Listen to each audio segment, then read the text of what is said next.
Gente, eu tô enroscando isso aqui, né? Bom dia.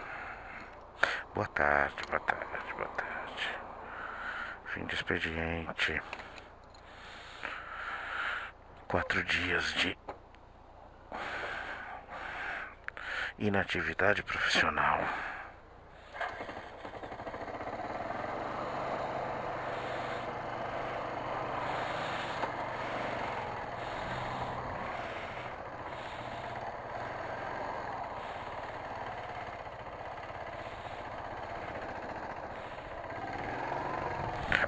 E vamos nessa. Semana curta, terminada. Tudo muito bem encaminhado. Tranquilo. Seguimos em direção à nossa casinha.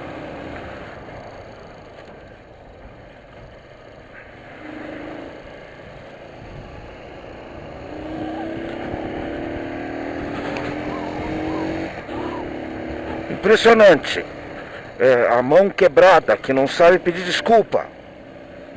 Puta que pariu. Começa assim, mas tem que renovar essa paciência porque é véspera de feriado. O que passa na cabeça de uma imbecil dessas? Que cálculo é esse de tempo? Que cálculo é esse? Puta merda.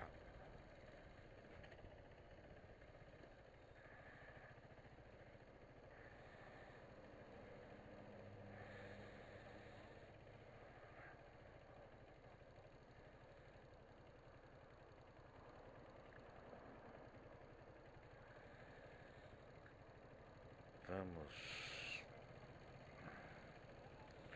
seguindo. Preciso pontuar duas coisas antes de falar o que realmente eu queria pegar como assuntos.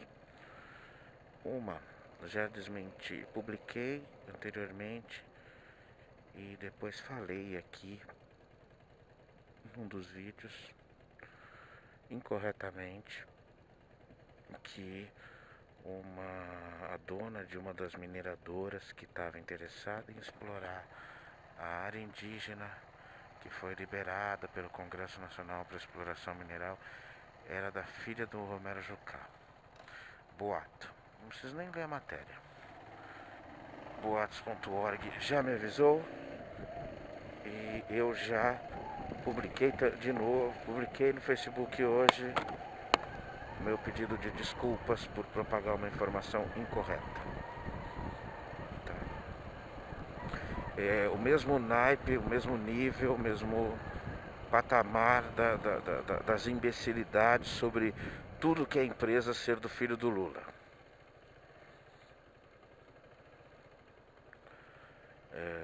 Caí também nessa, não fui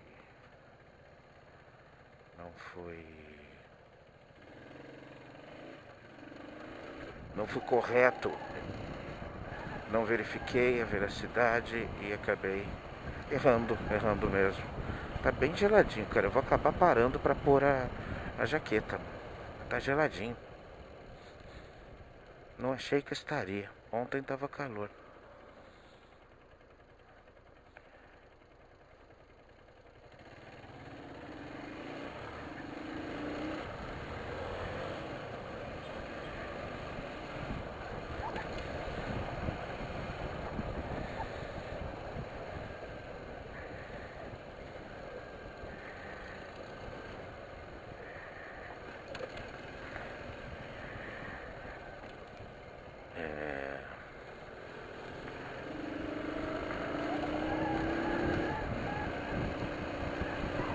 Então, preciso me retratar. Se eu tenho falado tanta baboseira aqui, no sentido de integridade, de ética, de dignidade, de decência, de verdade, eu tenho que ser o primeiro a falar quando eu estiver passando uma informação incorreta. Senão é a minha credibilidade para os meus milhões de seguidores que fica comprometido. Cara, eu vou parar. Não vou nem tirar a câmera nem o capacete, mas eu vou parar aqui pra pôr a jaqueta. Tá geladinho, eu achei que o tempo tivesse mais legal, mas não tá não. Não tá bem muito quente não. Vamos lá. Não sei não, viu? Se eu vou conseguir tirar.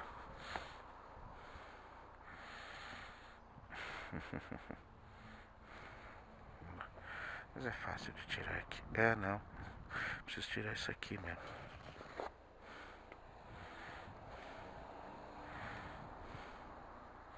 Não caia. Não caia. Vamos ver o que vai acontecer aqui.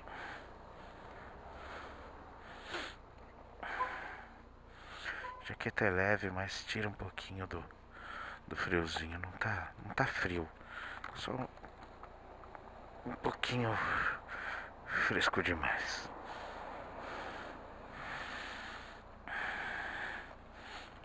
Vamos lá. Se não tiver assunto, eu vou tentar relembrar aqui que eu li agora há pouco no Juca sobre o nosso prefeito Almofadinha.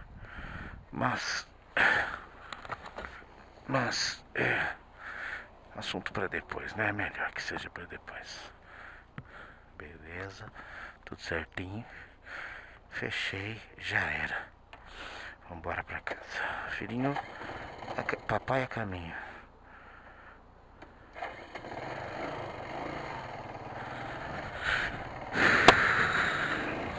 Cheiro dessa água, que acho que hoje é dia de feira, né? Então tem cheiro de peixe. Espero que não tenha ficado cheiro na moto.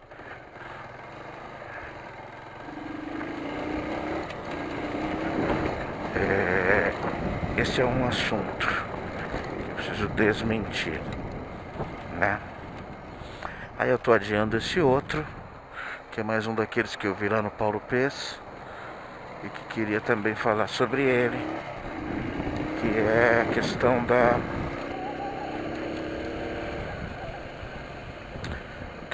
mediação judicial feita por religiosos. Parece que há uma determinação em alguns tribunais regionais. Vamos antes. Tem sido feito há alguns anos uma modernização do sistema jurídico brasileiro, muito lenta, muito complicada, muito burocrática, mas vai eliminando processos aí.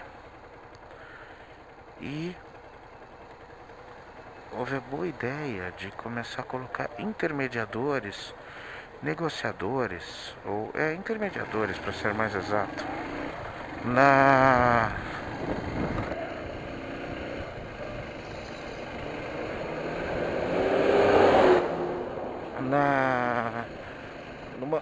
numa instância anterior ao julgamento. Primeiro, por ser custoso, segundo, por ser demorado. Não há juiz para tanto processo. Então, uma pessoa credenciada pelo fórum, por aquele juízo, né? Ela tem capacidade de, em alguns casos, tentar um acordo. Em alguns fóruns usa-se estagiários e alguns outros fóruns usa-se a figura mesmo contratada desse intermediador. E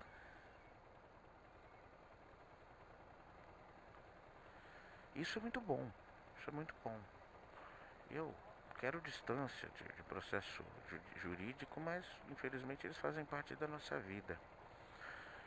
E aquele que aliás, uma boa história para contar um dia desses aí. Não sei se eu já contei.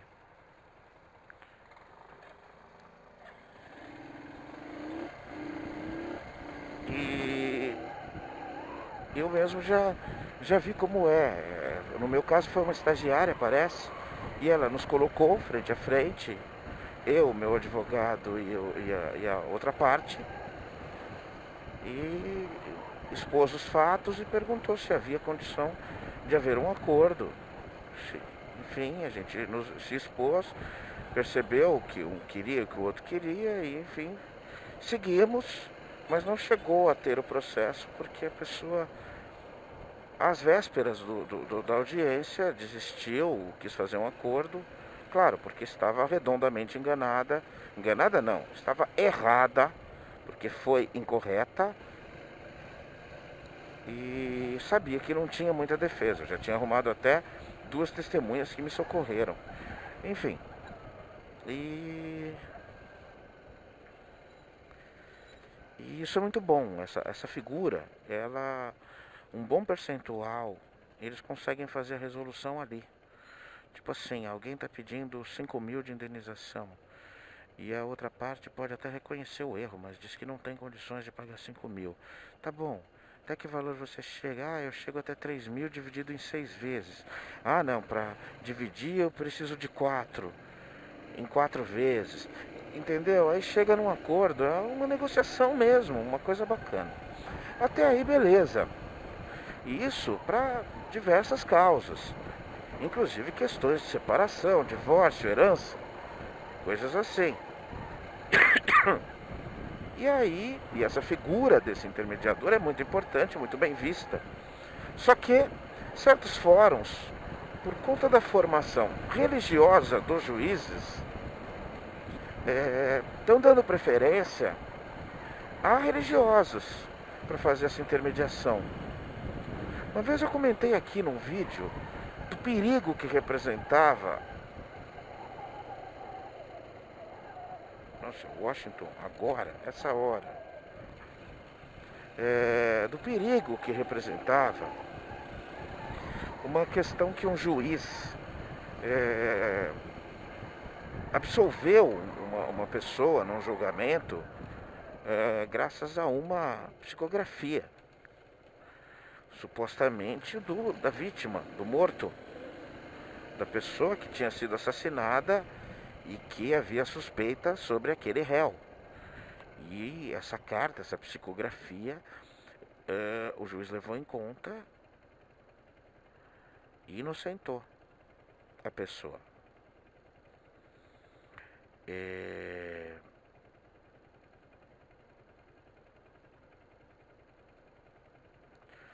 Não vou contar esse caso de novo não, e nem falar qual que é a minha opinião em relação a isso. Eu falo agora. Eu acho perigoso quando se trata a justiça, quando se trata a lei com valores religiosos. Eu acho perigoso. Eu já falei sobre a minha discordância em relação ao valor ético da religião, principalmente do cristianismo ou das linhas abraônicas religiosas. Então, se eu colocar esses valores éticos que eu não concordo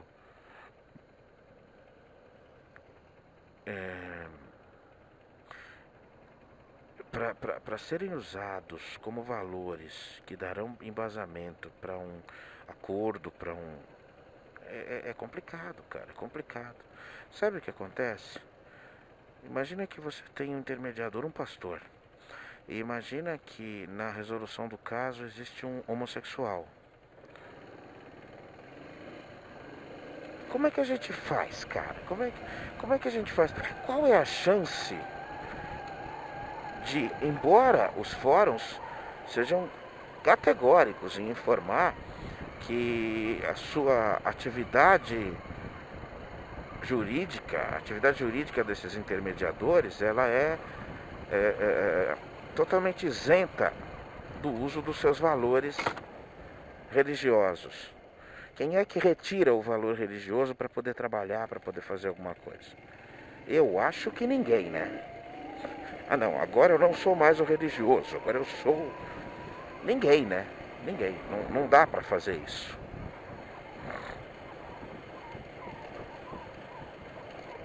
E eu acho isso perigoso. A noção de valores é alterada e o princípio da lei não pode ter, principalmente num país laico, ele não pode ter uma vertente religiosa. Embora eu não seja hipócrita, os elaboradores da nossa lei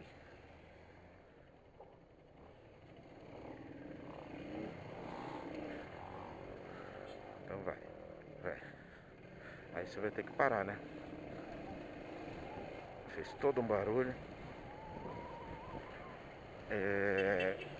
Os elaboradores da nossa lei, a nossa lei lá inicial, lá das primeiras constituições, na verdade da penúltima constituição, a de Vargas, ela tem linha de valor latino, né?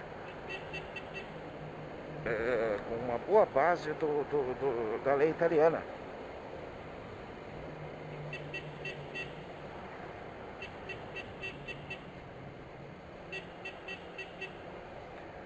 E claro que há valores religiosos inclusos, inclusive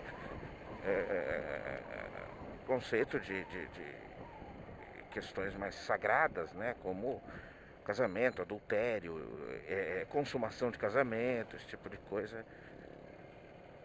É bem latino mesmo, é bem provinciano mesmo. Algumas coisas foram derrubadas, outras apareceram, enfim. Eu acho, eu precisava dar esse registro. Mediação jurídica feita por religiosos profissionais. Todos têm, quase todas as pessoas têm religião. Mas quando você tem essa linha mais informal do religioso brasileiro padrão, que é aquele falso católico, né? Aquele que realmente ele é católico só na hora da batizar o filho, a hora da primeira comunhão, a hora por conta das tradições, né? O pessoal tá bravo, cara. Nossa, gente, é sexta-feira hoje. Quarta-feira de véspera de feriado. Vamos relaxar, minha gente.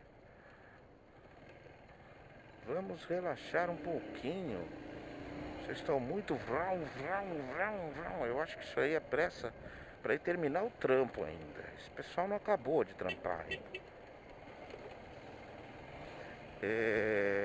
Tá registrado aqui. Já desmenti o negócio do Jucá. E tem uma coisa que eu tenho tocado no assunto, já não é uma vez, é duas ou três, que depois que eu ouço o vídeo, eu ponho assim, putz, eu preciso falar sobre esse detalhezinho. E acabo esquecendo. No próximo eu esqueço de novo, vem outros assuntos, então eu preciso dar esse adendo.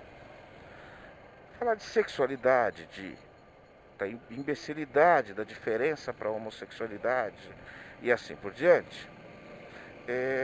Preciso esclarecer uma coisa que é muito importante. Eu vejo neguinho, olha que termo horrível, eu vejo neguinho. Vejo pessoas muito mal informadas e às vezes muito mal intencionadas que fazem uma generalização tão medonha, tão cruel, tão imbecil e claro que de vez em quando gera manifestações de repúdio, mas na grande maioria das vezes é meio pelo simplismo da população em geral, deve ser mesmo. Existe uma confusão muito grande de homossexualidade com pedofilia. Eu já percebi isso. Que como considera, é colocado no mesmo patamar. Parece que é estratégico isso. Como se considera pedofilia aí sim, uma patologia, um erro inaceitável, enfim, não vem a palavra, uma perversão, querem colocar no mesmo patamar, tentam colocar no mesmo patamar diversidade sexual.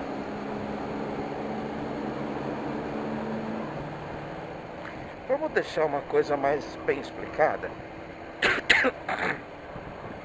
Sexualidade, sexo, prazer ou não, mas sexo só pode existir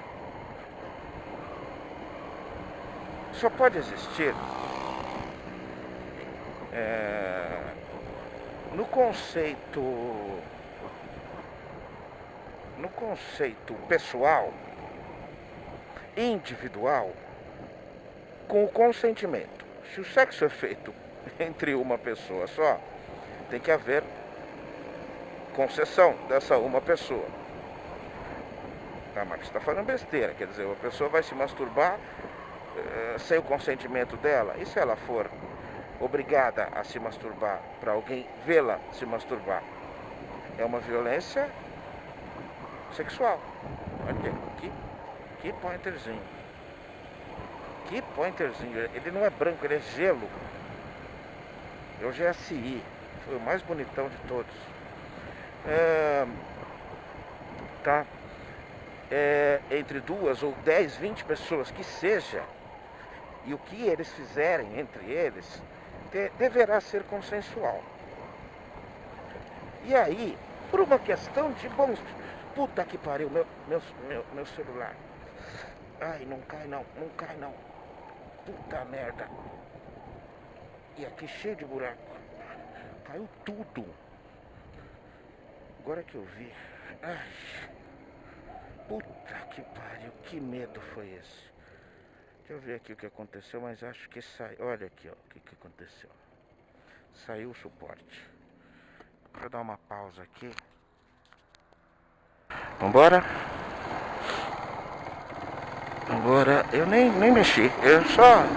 Ó, tirei daqui, prendi aqui a pinça e vamos pra casa. Mas eu acho que já faleceu. Já vi, quebrou aqui, ó. Quebrou aqui, quebrou ali, faleceu. Vamos pela USP. Demora um pouquinho, alguns minutos a mais. Menos de 10 minutos a mais.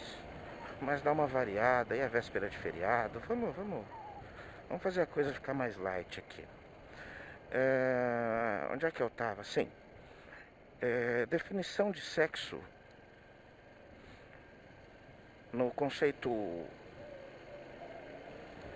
individual tem que haver consentimento de todas as partes envolvidas, das partes envolvidas, de quem o está praticando, com quem quer que seja. Dando uma linha geral, mas fechando um pouquinho, apenas um pouquinho essa questão de que há pessoas que ainda não têm capacidade de avaliar essa concessão. Você tentou ir pra lá, depois voltou, aí me ferra, né, cara? Como menores de idade, crianças. Por isso que a lei ainda é pesada no conceito de sexo com menores de idade. Aí você vai falar, uma menina de 17 anos, um menino de 17 anos. Tá tudo desenvolvido. Sabemos disso. Tá? Mas, se um maior de idade fizer com um menor de idade, ele corre o risco de ser acusado de tentativa de estupro ou de estupro, de abuso de menores e afins. Isso é um conceito legal. Pode ser mudado, pode ser modificado, pode. Mas é bem perigoso mexer com isso. Eu acho que a sociedade já aprendeu a lidar com isso. Acho que o ponto comum já foi descoberto. Não sei se precisa. Mas é assim. Mas é mesmo assim que funciona.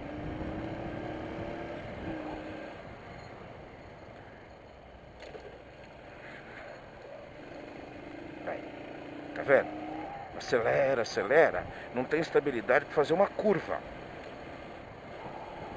Mas acelera, quer sair na frente. Tá bom, mocinha, não tem problema. Eu não tenho problema de você andar na minha frente. Eu tenho problema de você não saber fazer curva. E não é você que talvez não saiba fazer curva. É essa sua motocicletinha que não tem estabilidade alguma com um pneuzinho de aro 12. Mas voltemos. E o que se percebe, aí já entrando no patológico do pedófilo, é que o doente mental pedófilo, ele não tem, a criança para ele não tem sexualidade. Na verdade, a criança não tem sexualidade desenvolvida, conhecida, entendida.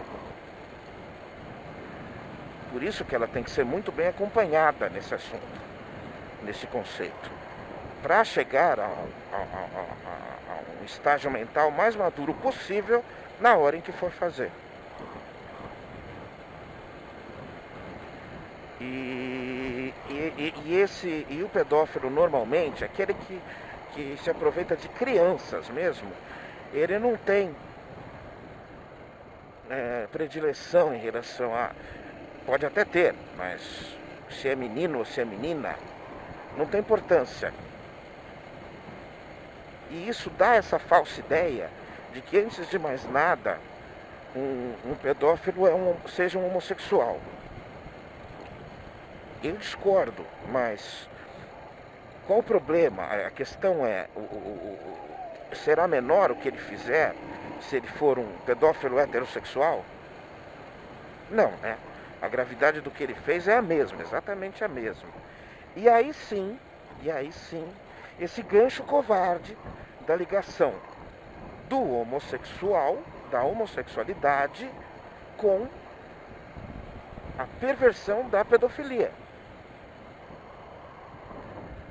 Eu, sinceramente, acho que existem mais pedófilos do que realmente se mostram pedófilos. Eu acho. Há um controle maior da sociedade e das leis, da polícia em relação a isso hoje, mas eu acho que essa é uma patologia psicológica mais comum do que parece. Mas muitas pessoas se controlam, se seguram, não fazem. E também acho que muitas que não se controlam e que fazem não são pegas. Tá? Eu prefiro parar por aqui para não entrar num assunto extremamente delicado, que aí eu daria, como é que eu posso dizer, a impressão de que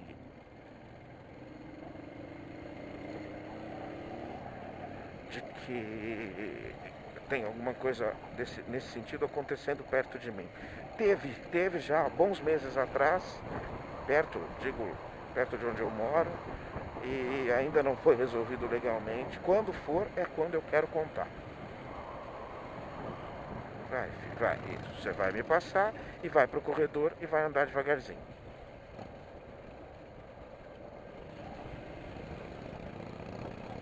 Em Kit é a próxima. E agora, eu vou direto e vou por dentro, eu vou pela Kenkit e vou por baixo? Vou por lá, vou sair lá do lado de casa. Vou fazer aquele completamente diferente hoje.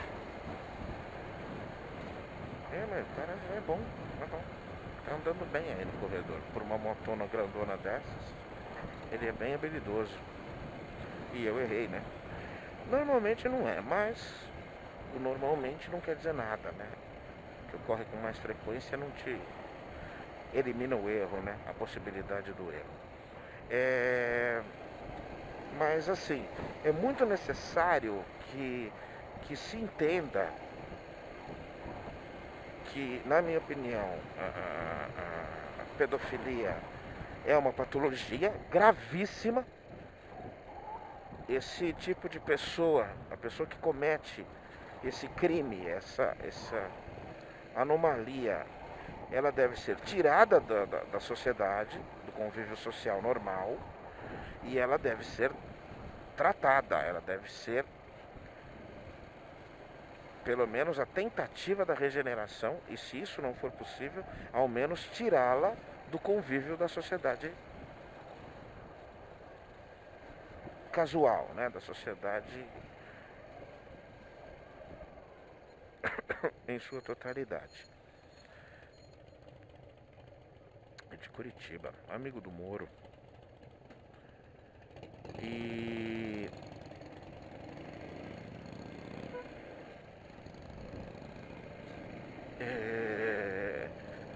agora, nada tem a ver, isso nada tem a ver com homossexualidade especificamente. Porque eu já vi muito o Silas fazer isso. Eu já vi muito o Silas fazer isso. De falar de pedófilo. De falar de pedófilo citando homossexualidade. Mas um patife como ele, eu entendo. E entendo também o poder de alcance que essa ideiazinha babaca e barata dele tenha.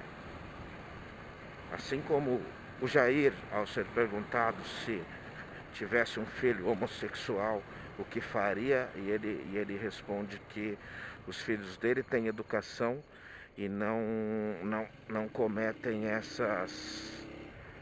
foram educados, tiveram pai, não cometem essa perversão. Os filhos dele não são pervertidos. Essa foi a resposta do Jair. É para esse lado que a gente quer ir mesmo. É nesse sentido que a gente quer caminhar. É muito ruim, né, gente? É muito pouco para um cérebro tão bacana que a gente tem, né? Um cérebro tão legal, uma capacidade de melhorar as coisas, melhorar o mundo, melhorar um monte de coisa para todo mundo, né? Não é justo usar um argumentinho desses, um argumento de um ogro, né? Isso é um argumento de um ogro, de um sujeito populista, simplista, mas que inteligentemente tem uma boa leitura da sociedade, do que ele deve falar em público. E aí com isso é que ele se aproveita.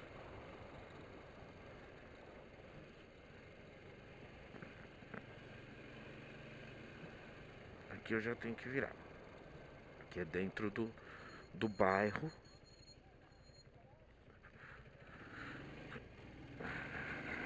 Que eu já saio no finzinho do Parque dos Príncipes ali. Tá? Importante. É bom, matei isso aqui. O que eu tenho aqui em cima?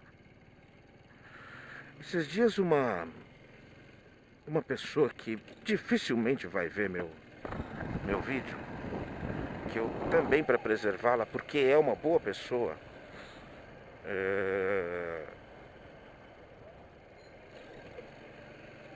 postou o orgulho dela em ver os dois filhos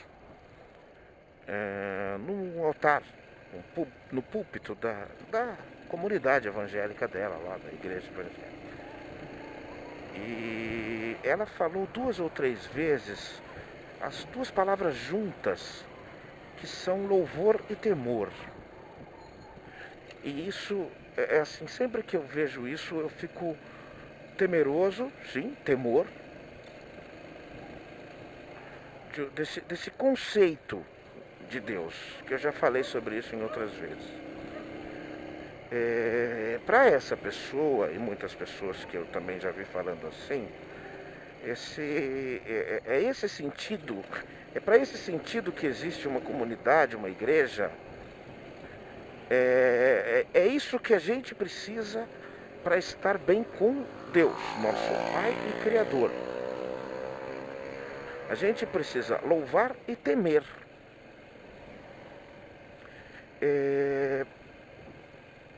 Em qualquer sentido que você me colocar, que eu gostaria que meu filho me temesse, eu iria dizer que não consigo entender. Ah, Marcos, você está se comparando com Deus? Cara, com esse Deus aí, eu sou muito melhor. Porque esse aí não existe. Essa concepção desse divino não existe. Então eu não tenho medo dessa concepção divina. A questão é outra. Eu estou colocando aqui que a relação que as pessoas acabam agindo melhor umas com as outras e associar a isso o temor a Deus torna essa ação das pessoas se tratarem melhor um pouco nula, um pouco pagã, né? Pagã, foi isso mesmo que eu falei. Sabe por quê? Porque ela não é gratuita, ela não é de coração limpo completamente. Ela espera não ser punida, porque tem temor a Deus. Mas por que vai ser punida? Por quê? Porque esse Deus abraônico eternamente castiga todo mundo. Porque ele eternamente está olhando você bater punheta no banheiro. Por que ele faz isso?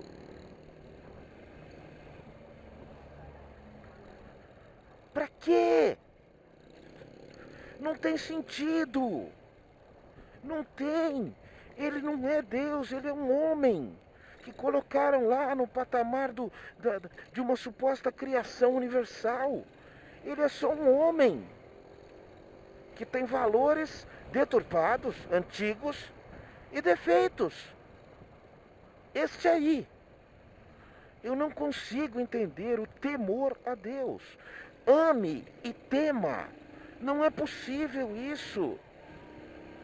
Eu respeito a minha mãe.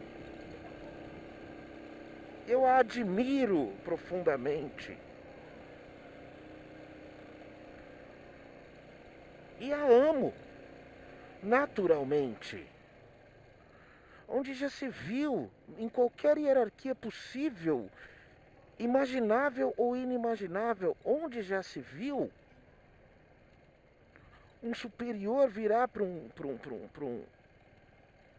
subalterno e obrigá-lo, você vai gostar de mim, ou eu te arrebento.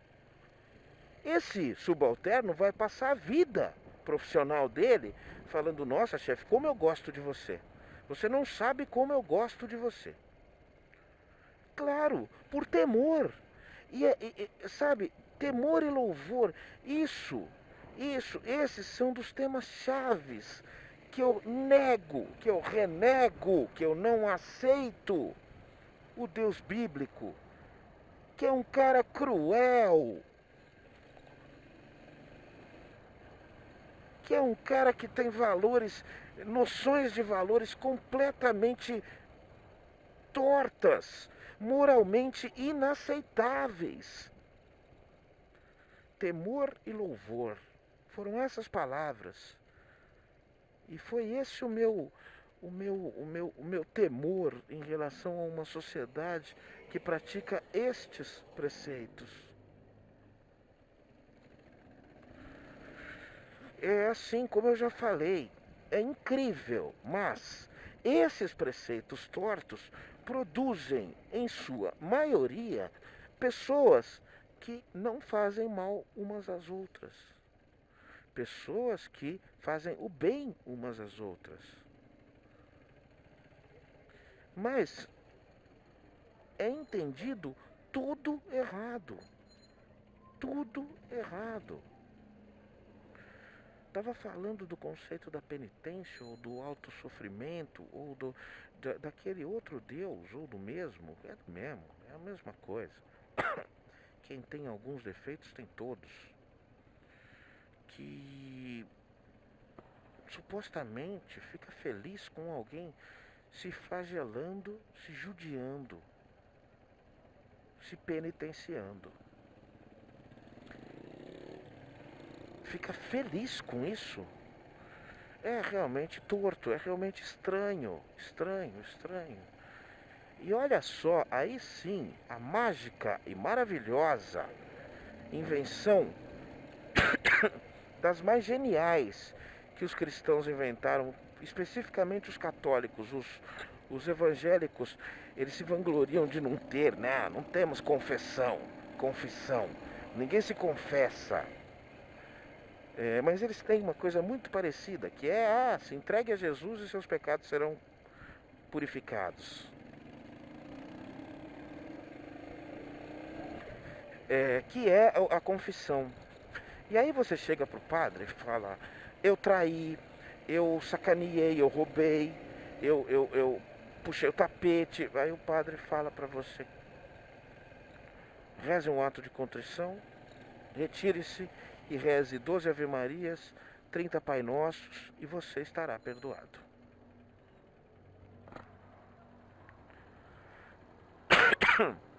Que simples, não? E a pessoa, eu já fiz isso, garoto de tudo, adolescente, desde a pré-adolescência. E a pessoa sai numa leveza, num sentido moral tão elevado. A pessoa sai feliz. Eu estou purificado, meus pecados. Eita, cadê minha mulher, hein? Onde ela parou? A pessoa sai purificada. Posso te falar uma coisa? Na prática, na boa, sem querer ser dono de soluções mirabolantes. Cara, você errou, não quer errar mais? Começa a fazer o bem. Você vai se sentir tão bem quanto. Tão bem quanto. Mas, gente, um bom fim de semana a todos. Acho que agora só segunda-feira. Um novo vídeo à noite. Descansem bem. No próximo contarei como é que foi aqui o fim de semana. E a gente vai se falando, tá? Um abraço a todos.